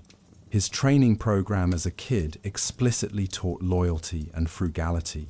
He was told stories of great samurai heroes, of the 47 ronin who sacrificed their lives out of loyalty, of Kusunoki Masashige, who obeyed his emperor's impossible orders to the death, of warriors who chose suicide over surrender. These tales were like moral fables to inspire the young. He grew up idolizing these figures and wanting to emulate their virtues. Around age 7, he likely started formal schooling with other samurai children, unless his clan was small and he was tutored at home. They learned the rudiments of writing with brush and ink, copying Chinese characters, reading classical Chinese and Japanese texts, and arithmetic, useful for logistics and estate management. But unlike a modern school, their day also included martial classes, archery, swimming, riding, strategy games like Go, and so forth. A historical schedule for a 1-3-year-old trainee shows the day divided between martial practice and academic study, and our samurai's youth was probably similar. Morning might be kenjutsu and archery, midday some moral lectures or history, afternoon another martial art like jujutsu, unarmed, combat, and then calligraphy. It was a holistic training, a sound mind in a sound body. Some of the training was harsh, almost akin to Spartan drills. He recalls certain special exercises designed to test and toughen them, standing waist-deep in snow while practicing sword cuts, to build endurance in cold, or fasting for a whole day to experience hunger and learn that a samurai can fight on an empty stomach if needed, or the famous one, sitting under an icy waterfall, mesoji, to condition the body and will. As a boy, he initially thought these were cruel pranks by the elders, but after completing each ordeal, he found a kind of pride blossoming. I did it. I can bear it. It's a confidence that stays with him now. When he's hungry during long duties or freezing on a winter night watch, he remembers surviving those trials as a child and knows he can manage now too. Of course, it wasn't all suffering. There were moments of camaraderie and even playfulness in youth training. He made friends with whom he sparred in the dojo by day and caught fireflies with by night. Those comrades are brothers in arms now. Shared hardship, forged strong bonds. They laughed together at bruises and encouraged each other. He remembers a senior instructor who, while normally strict, once patted his shoulder after a particularly grueling sparring match and said, "Well done. You have a warrior's spirit." That small praise made him glow for weeks. Samurai instructors understood the carrot as well as the stick. Recognition was a powerful motivator for the young. By age 15, he went through Genpuku, the coming-of-age ceremony. He was dressed in an adult-style kimono. His top knot was styled in the grown samurai fashion, and he was presented with his pair of swords, the daisho, in a formal rite. It was one of the proudest days of his life. From that day, he was no longer a child. He could now fight in battle if needed, and was expected to uphold honor as an independent man. A samurai, at 15, was considered ready for adult responsibility. Hard to imagine by modern standards, but in that era, youth matured quickly. It was also perhaps the day the short sword's significance was imparted to him, that it was for seppuku, if necessary, a grim lesson for a teenager, but one he took with solemn understanding. Thinking back on all this, lying in his futon now, he realizes how every stage of his upbringing was engineered to create who he is today, a warrior who is disciplined, loyal, and strong in body and mind. The average person from another walk of life cannot fathom living that kind of childhood. No coddling, very little freedom of choice. He couldn't say, "I want to be a merchant or farmer instead." His path was set by birth, but he doesn't resent it. It's an honor to be born a samurai, in his view. He was told that from infancy, you have samurai blood. You must live up to it. The molding of character from youth also means he has some ingrained habits and preferences. For instance, sleeping on a simple futon on the floor is second nature. A samurai avoids excessive comfort that could make him soft. He finds very fluffy beds strange and uncomfortable. He also rises very early without needing prodding. The habit of dawn training persists. He is used to hierarchy and obedience. As a child, he was always under someone's authority: parents, teachers, seniors. Thus, as an adult, following his lord's orders feels natural, as does guiding those below him. He might have a young page or apprentice of his own by now, to whom he passes down lessons. Another aspect is the emotional restraint taught since childhood. Samurai children are often taught the poetry of death and the impermanence of life, the Buddhist idea of impermanence, mujo. They attend ceremonies or view battle trophies, like old armor or weapons of ancestors, that remind them of legacy and mortality. So even a young samurai grows up a bit more somber and fatalistic than an ordinary child. Our samurai recalls being taken, at around age 12, to see the graves of the clan's fallen heroes. His father told him, "One day, your bones may lie here. Do nothing in life that would dishonor their company." It was a heavy message for a boy, but it etched into him a sense of profound duty. In sum, his entire life was a straight road aimed at producing a capable samurai by adulthood. By contrast, the modern person might have a meandering path, exploring different identities in youth.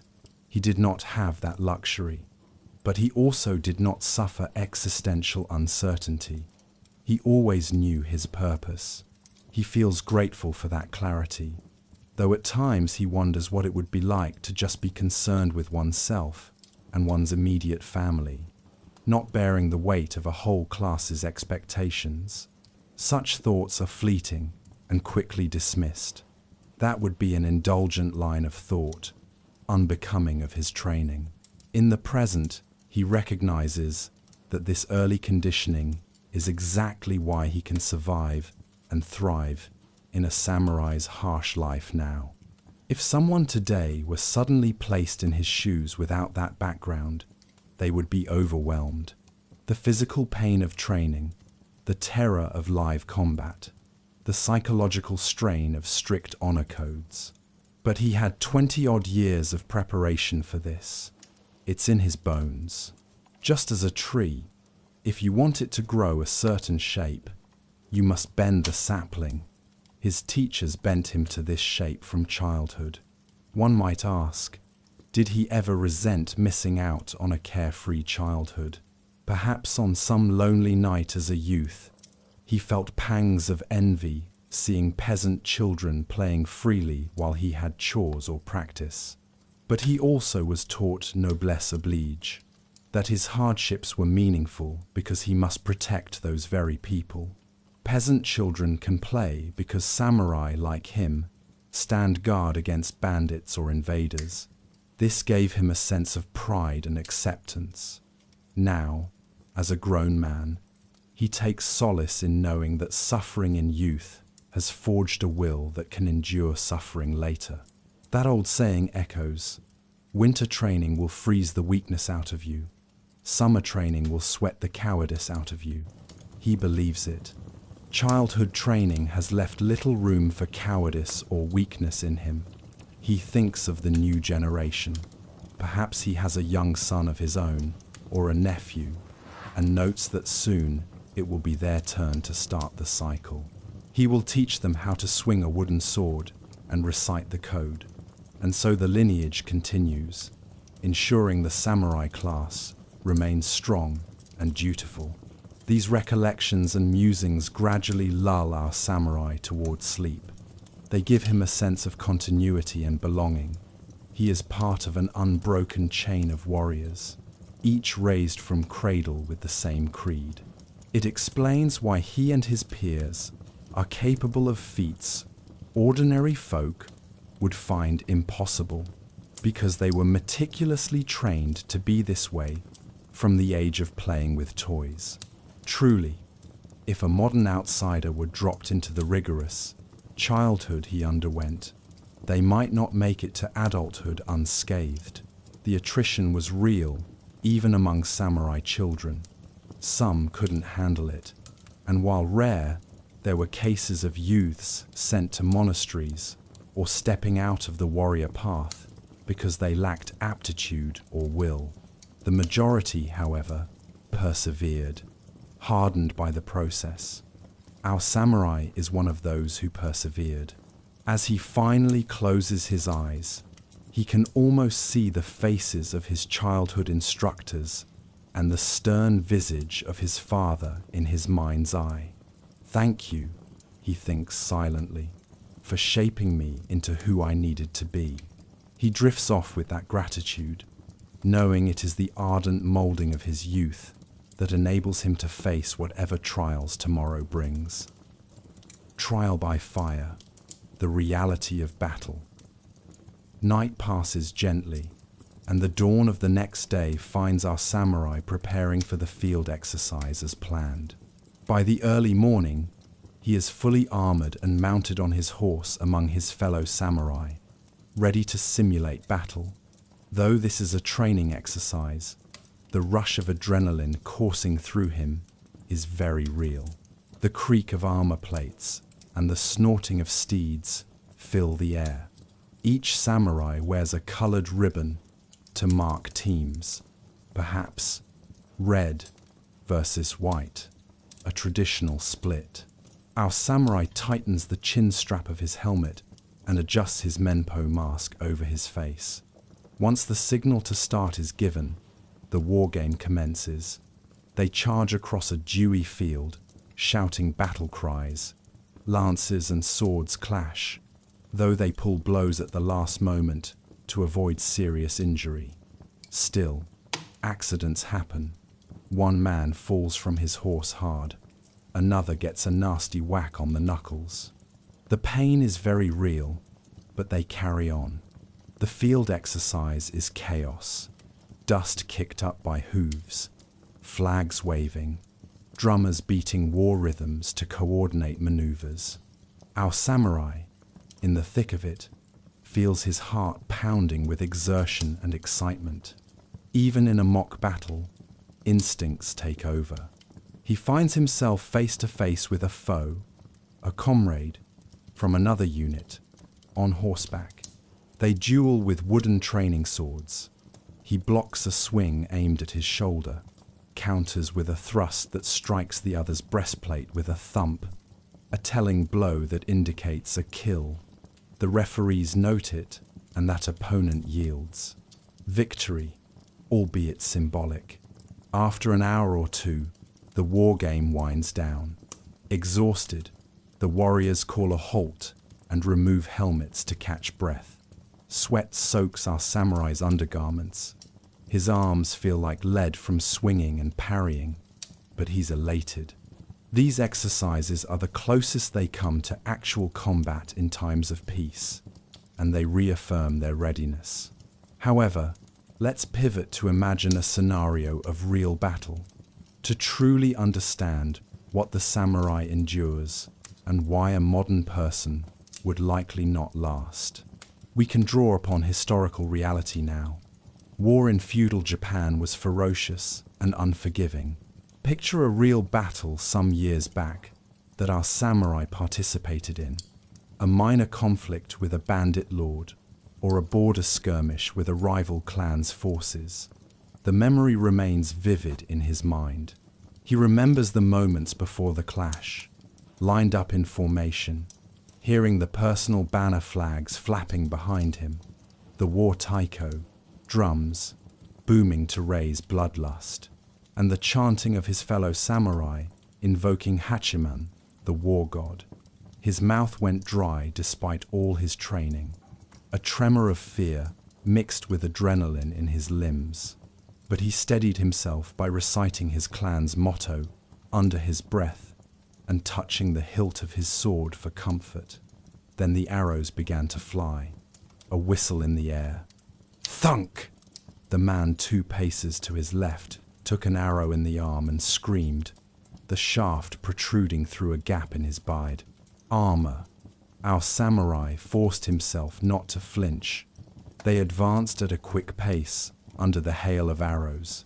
Most arrows glanced off armor or lodged in the thick folds of their padded undercoats without lethal penetration, but a few found flesh.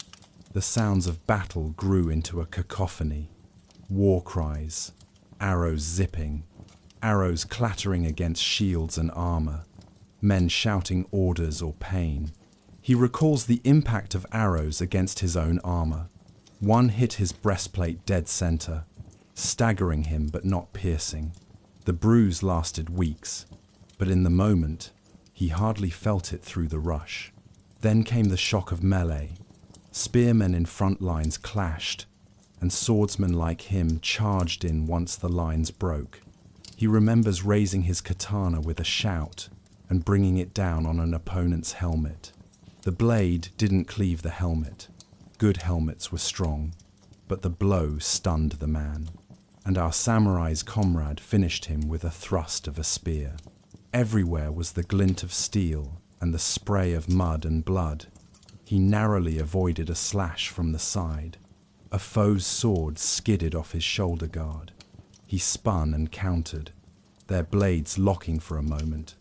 The enemy's face was right in front of his, eyes wide, teeth bared. Our samurai pushed with a yell and unbalanced the man, then cut diagonally into his torso. The blade bit, and warm blood splashed on our samurai's forearms and armor. The man fell with a gurgling cry. That was the first life he ever took. In the white heat of battle, he continued on in a blur. But later that night, safe in camp, he trembled at the memory of the kill. He performed the required cleansing rituals and reported the deed formally. Samurai often took heads of slain enemies as proof of kill in those days, a grisly custom, though he personally might not have done the decapitation if attendants were around to handle it. He also remembers the sheer fatigue of battle. After minutes that felt like hours, his arms were heavy from swinging, his breath ragged inside the confining helmet. The summer heat and humidity were magnified under layers of armor. He was drenched in sweat. Many warriors nearly collapsed from heat stroke in prolonged battles, which is why engagements often didn't last more than an hour or two before one side broke. The weight of the armor pulled at his shoulders, the cords digging in painfully. When the enemy finally retreated, he ripped off his menpo mask to gulp fresh air, lungs burning. Battles were terrifying, not just physically but mentally. The constant possibility of death at any second is something few people today experience so immediately. A stray arrow, a lucky spear thrust, and it's over. The samurai are trained to accept this, But the instinct to live is strong. Bushido taught them to master that fear by already considering themselves dead. In the heat of battle, sometimes that philosophy clicks. A samurai goes into a state of selflessness, fighting with abandon because he's convinced himself he's already dead. So fight without fear. Our samurai had glimpses of that mental state, and indeed it made him swift and decisive. But once adrenaline ebbed, the natural human fear crept back in. He saw friends cut down. One of his childhood friends, who trained alongside him, took a spear to the belly in that skirmish. The friend fell, and as the enemy tried to finish him, he heroically pulled the enemy down with him and yelled for our samurai to strike, which he did, killing that enemy. The friend survived the wound after long recovery, but the scars remain on body and psyche for both of them. Aftermath of battle is also brutal. There's the moans of injured men lying on the field, some dying slowly. The samurai, if victorious, might go around giving merciful quick deaths to gravely wounded foes, or sometimes even to comrades who asked for it, a grim duty. They often had to collect heads of enemies to present to their lord as proof of victory. It was an expected practice. Heads were cleaned and tagged with the owner's name and accomplishments.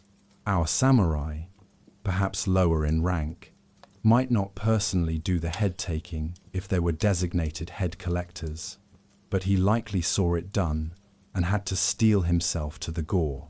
Back in camp, the high of battle faded into fatigue and reflection. Samurai were known to compose death poems, or poems of remembrance after battles, trying to process the carnage through art. Sake would be passed around to toast the fallen and calm nerves. Our samurai partook in such a vigil, drinking quietly under the stars, thinking of how close death had come.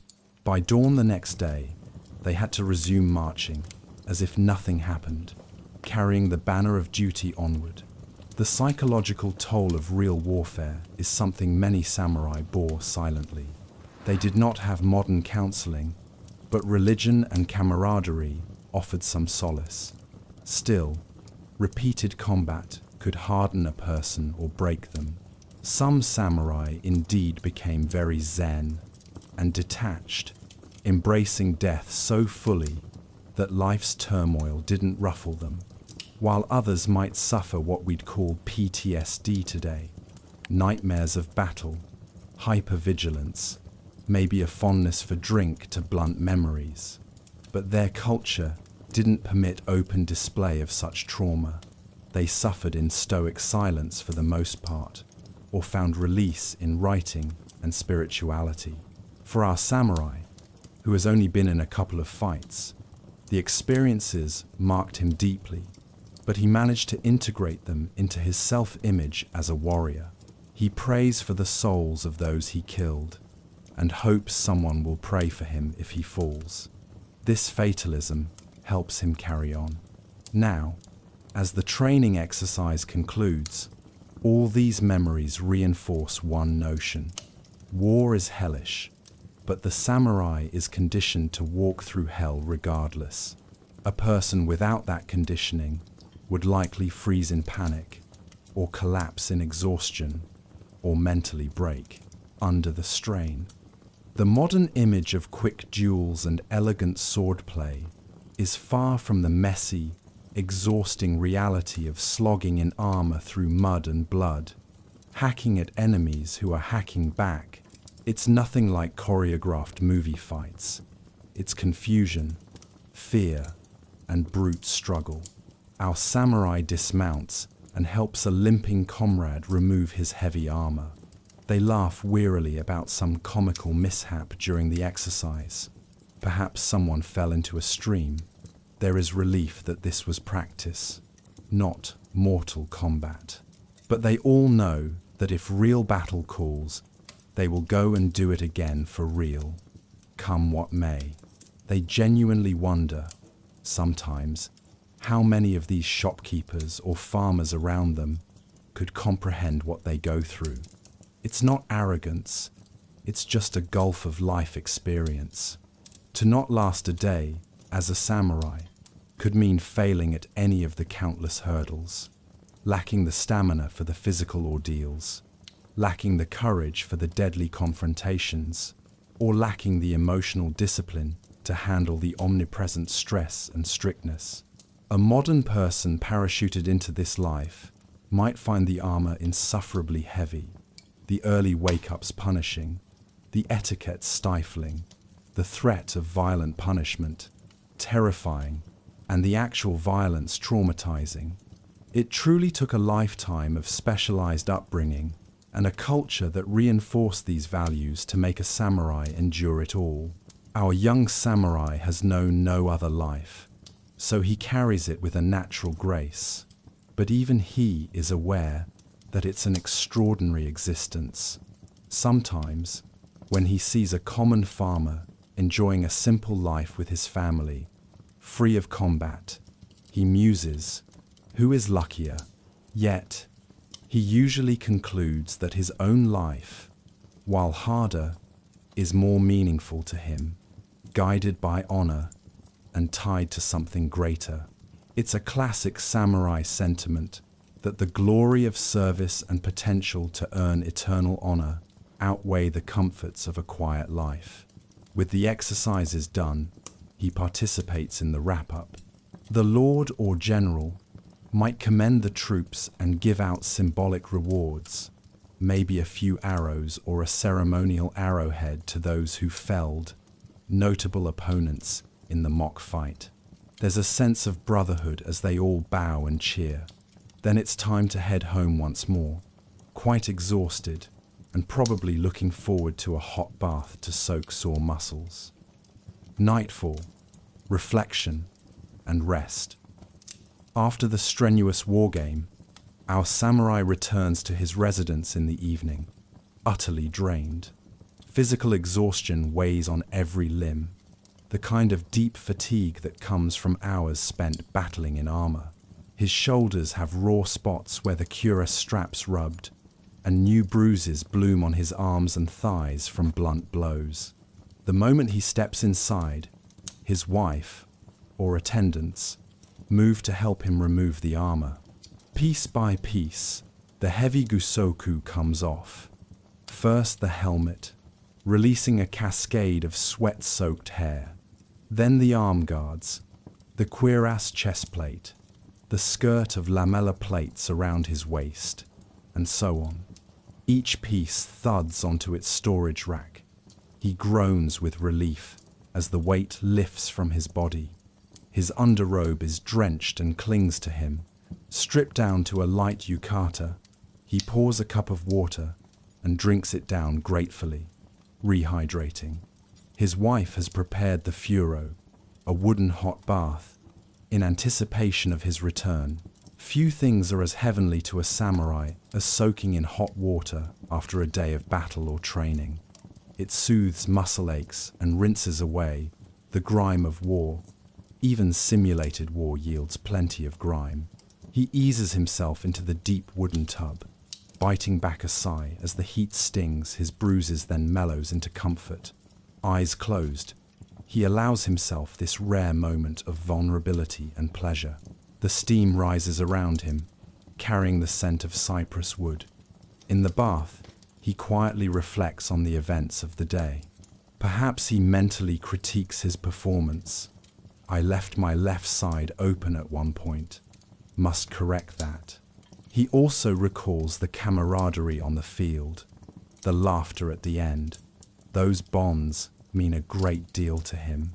He feels proud that he endured, that he contributed honorably. The warm water almost lulls him to sleep, but a samurai remains vigilant even in relaxation. He forces his heavy eyes open and finishes scrubbing himself clean. Cleanliness has a ritual significance too, washing away not just dirt, but spiritual impurities. In a way, he's also washing away the warrior persona for the night. allowing the human underneath some respite. After the bath, he dons a fresh sleeping robe. His wife serves a light evening snack, maybe just a cup of millet porridge or tea. He is too tired for a full meal. Plus, they had a larger midday feast out at the encampment after the exercise. He thanks her and eats slowly. She notices his bruises and applies a herbal poultice to one particularly nasty one on his forearm. He winces, then smiles appreciatively. Samurai wives were often knowledgeable in basic first aid and bone setting. It was necessary in a household where the husband frequently came home injured. Under the soft lantern light of his home, the samurai's face loses the fierce intensity it bore during the day. He looks younger, more at peace. The contrast between the battlefield demeanor and the at-home demeanor is striking. On the field, he is a fierce, masked, armored figure, shouting and charging. At home, he is a gentle husband and perhaps father, enjoying the quiet sounds of crickets and the laughter of his children. Tonight, he may spend a little time with family if he's not too tired. If he has a young child, perhaps he cradles the toddler and hums a lullaby or tells a short folk tale before bed. Samurai were family men too. They loved their children and took pride in them. However, even parenting was done in the samurai way, with discipline and early installation of values. He might sternly yet kindly tell his son, "Today father swung the sword 200 times. How many practice swings did you do with your wooden sword?"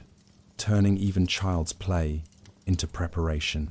As night deepens, the household retires. The samurai performs his nightly meditation again, despite fatigue. In fact, meditation helps in times of weariness. A few minutes of focused breathing can rejuvenate, or at least settle the mind.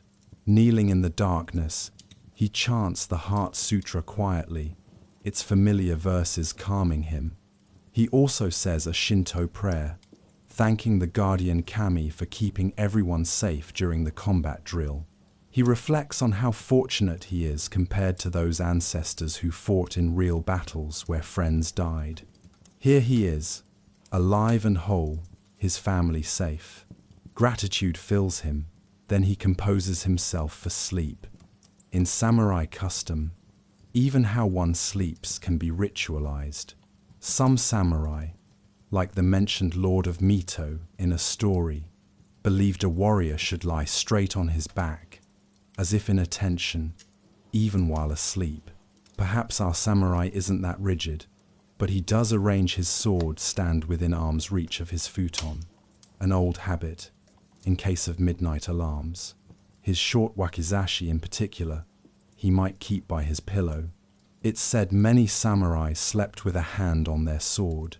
Hopefully, he won't need it, but it's a reassurance. The possibility of an emergency, a fire, a sudden attack, a messenger arriving at midnight with news, is never zero. Tonight is calm though. The castle town is quiet under the moon. A dog barks somewhere and is quickly silenced. The watchmen on the distant walls make their rounds with lanterns, but no alarm bells ring. Our samurai lies on his back on the futon, gazing at the ceiling and the play of shadows from the lamplight. This is the first time all day he has nothing pressing to do, no one to answer to, no immediate danger. A wave of relaxation finally washes over him. His muscles, soaked and treated, now truly loosen. He feels almost lightheaded with fatigue. Sleep is tugging at him strongly. In these last moments before drifting off, his mind wanders freely. He might think philosophical thoughts about the nature of honor or the impermanence of life. The sight of falling cherry blossoms often symbolized warriors who die young, but tonight He imagines them as he recalls that Weebly schedule where even at midnight a samurai would meditate. He might recall a poem or a saying, the moon's reflection on the sword blade, both beautiful and cold. Or he might simply relish the comfort of his quilt and the presence of loved ones in the next room, appreciating the rare tranquility. He knows that tomorrow will bring another demanding day, perhaps not as exciting as today, but full of duties nonetheless. Dawn will see him up for practice again, then attending to whatever his lord requires, be it bureaucratic tasks. Samurai, in peacetime, often served as administrators too, supervising repairs, or training junior samurai. The cycle continues. There is little room for idleness in a samurai's life, but for now, in the dead of night, he allows himself to fully rest. His eyes close, and finally, he surrenders to sleep, trusting that he has done all he can to be prepared for whatever comes next. In the gentle darkness, the samurai sleeps, perhaps not dreaming at all. Zen teachings say a calm mind yields dreamless sleep. Or perhaps he dreams of riding across open fields, or of youthful days sparring with wooden swords under spring blossoms. His hand occasionally twitches, muscle memory of swordplay even in slumber, but he looks peaceful. Thus ends the day in the life of our samurai. It has been a day filled with relentless discipline, physical hardship, and ever-present danger, yet also punctuated by moments of cultural grace, familial affection, and personal reflection. This balance of extremes defines the samurai existence. For an ordinary person transplanted into this world, every one of these phases, the crack of dawn training, the severe social rules, the lethal stakes of duty, the burden of armor, the Spartan meals, the endurance of combat, and the strict self-control would likely prove overwhelming. Truly, few could last even one sunrise to sunset cycle under such pressures without breaking. The modern individual, used to comfort and personal freedom, might collapse from exhaustion by noon, or commit a fatal breach of etiquette by afternoon, or be paralyzed by fear on the battlefield, or simply yearn desperately for the softness of a mattress and a late wake-up. The samurai's world allows none of that. It is a crucible that forges or destroys. Our samurai was forged by it, hardened like steel, yet still human, with an inner life that seeks peace and meaning. As he sleeps, one might marvel at how effortlessly he carries the load that would crush most others. But to him, it's simply life, the only life he has ever known, and one he embraces fully, with honor. Conclusion. By the end of this detailed journey through a samurai's day, it should be clear why the average modern person wouldn't last a day as a samurai in feudal Japan. The samurai's life demanded a rare combination of qualities, all cultivated from birth: iron physical endurance, rigorous self-discipline, unyielding loyalty, comfort with violence and death, and deep internal fortitude. This was reinforced by a society that had little tolerance for weakness or dishonor. From dawn's first light, when our samurai rose for punishing training, while most of us would hit the snooze button, to late night, when he finally let his guard down after ensuring every duty was done, we saw that every waking moment was governed by duty and preparedness. He trained relentlessly at swordsmanship and archery in the early hours, adhered to a strict code of honor that compelled him to potentially sacrifice his life at any moment for his principles, and performed his lord's orders under constant scrutiny where a single slip could mean death. He bore burdens both tangible, like the 25 kilograms armor on his shoulders, and intangible, like the expectations of Bushido virtue on his soul. He fought in simulated and real battles, confronting mortal danger with trained composure. He sustained himself on simple foods, rice, miso, pickles, that while nourishing, would seem meager to those accustomed to modern abundance. He found little respite. Even his leisure activities, like tea ceremony, poetry, or meditation, were extensions of his warrior ethos, honing calm and awareness. The emotional demands were as high as the physical ones. Imagine maintaining perfect courtesy and bravery every minute, even when afraid or exhausted, because to do otherwise shames your name. Imagine knowing that a moment of open frustration or sloppiness could literally cost your life, such as the case where a samurai, who cursed his superior, was forced to commit suicide. The samurai's mindset, shaped by years of indoctrination, was able to handle this. A modern mindset, used to personal expression and leniency, likely could not. In following our samurai, we have effectively put ourselves in his shoes and armor for one rotation of the sun. It is an eye-opening experience. What we consider an intense workout, he considered a normal morning warm-up. What we consider a strict workplace rule, he lived under as an absolute law with life or death consequences. The stress tolerance, pain tolerance, and self-control he exhibited are far beyond what most people today have ever had to muster.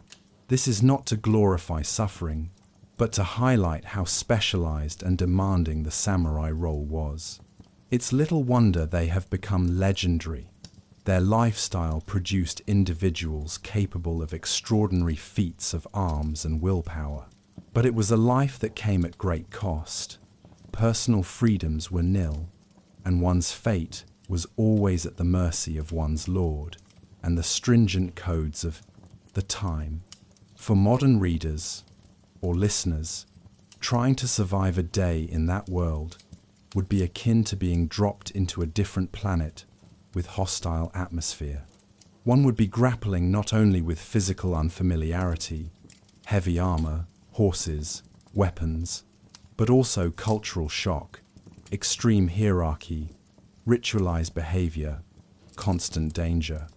The likely outcomes would be either immediate failure, perhaps collapsing from the morning drill, or committing a faux pas that angers a superior, or sheer terror and exhaustion by nightfall. By contrast, our samurai protagonist survives and even thrives because he's a product of that environment. The training since age 5 and the unwavering societal support for his role made him into someone who can endure what would break others. He is, in essence, a human shaped into a sword, flexible yet strong, lethal yet held in check by a strict code. In closing, the romantic image of the samurai often omits these harsh realities, yet understanding them garners a deeper respect for these warriors of old. They were not superhuman by birth. They were made through sacrifice and discipline to be able to do superhuman-seeming things. It also reminds us how different life in feudal times was. Values, like honor and duty, were not just slogans, but immediate determinants of life and death. So, if one ever fantasizes, perhaps inspired by movies or anime, I wish I could be a samurai, it's wise to consider all we've discussed. The samurai life was admirable, but incredibly hard. Few of us, without that upbringing, could last a day walking in those sandals. As the saying might go, to know the sword, one must also know the whetstone and fire that forge it. The samurai were forged by a fiery, unyielding process. We, who have not been through that forge, would likely shatter under the demands that a samurai met as a matter of course each day. Thus, Having journeyed through this calm yet detailed narrative of a samurai's day, from the crack of dawn training to the late-night reflections, we can safely conclude that while it is fascinating to learn about and even admire, you and I, with our modern comforts and sensibilities, truly would not last a single day as a samurai in feudal Japan. The life was brutal, strict, and nothing like the stylized battles on screen. It was a constant trial of body and spirit that only the very prepared could endure. In appreciating this fact, we give the real samurai their due respect, and we might also feel a little grateful for the comparative ease of our own daily lives. In the hush of night, our samurai sleeps, sword by side, ready for tomorrow, and we gently step back from his world into ours, carrying with us the hard-earned wisdom that his ordinary was truly extraordinary, and definitely not for the unprepared or faint of heart.